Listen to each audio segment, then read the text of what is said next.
imbere baturase.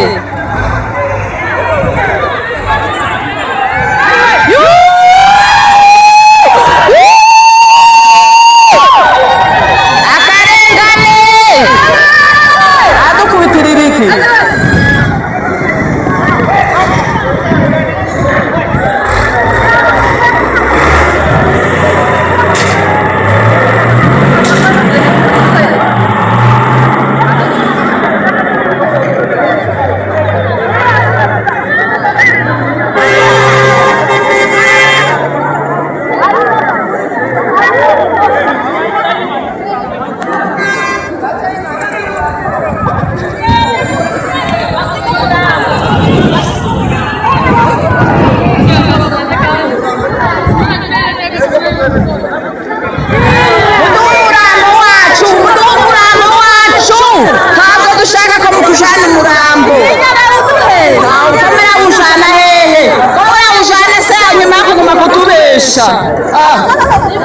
Hanyuma agasuzuguro gusa bazagomba kudusuzugura.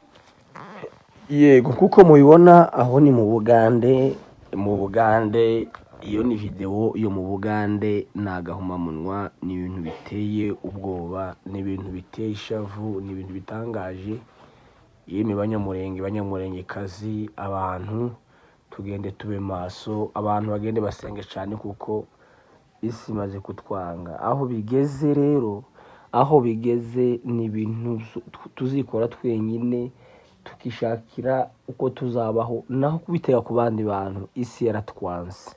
Ni ukuvuga ngo aho ngaho ni mu nkambi y'Icaka, aho abagizi ba nabi barabishe umumama azira ubugizi bwa nabi, yari umumama ukuze, baramwica arapfa. Bamare gupfa, kwamagana ubwicanyi bwabaye, kwamagana ibikorwa bibi bakoze, none baraje nabo baje kwica n'abandi.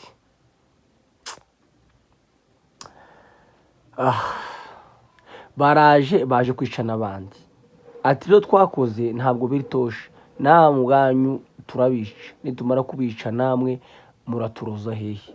Murabona niyo mpamvu bano bagore bakoze ino video, niyo mpamvu bano bagore babahagaze imbere ati ntitubahunga, mutwice uko mubona mutwice. Ariko mu by'ukuri ni ugutangara. Banyamurenge aho tugeze, abantu basenge, ni ugusenga Imana, atari uko nguko. Mu by'ukuri turi mu kaga, isi itagikeneye no kutwumva, ahubwo ari uko gusa Imana yonyine izo dutabara, ndetse natwe ubwacu tukabigiramo uruhare byo kwirwanirira.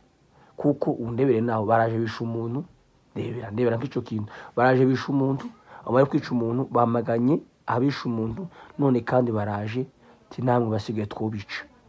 Can you imagine kakino kintu? Niyo mpamvu mubonye iyo video, aho ni mu Bugande, Icaka mu nkambi z'Ubugande. Ntago byoroshe, umwuka ni mubi, biteye ubwoba, mu by'ukuri ibintu birakomeye.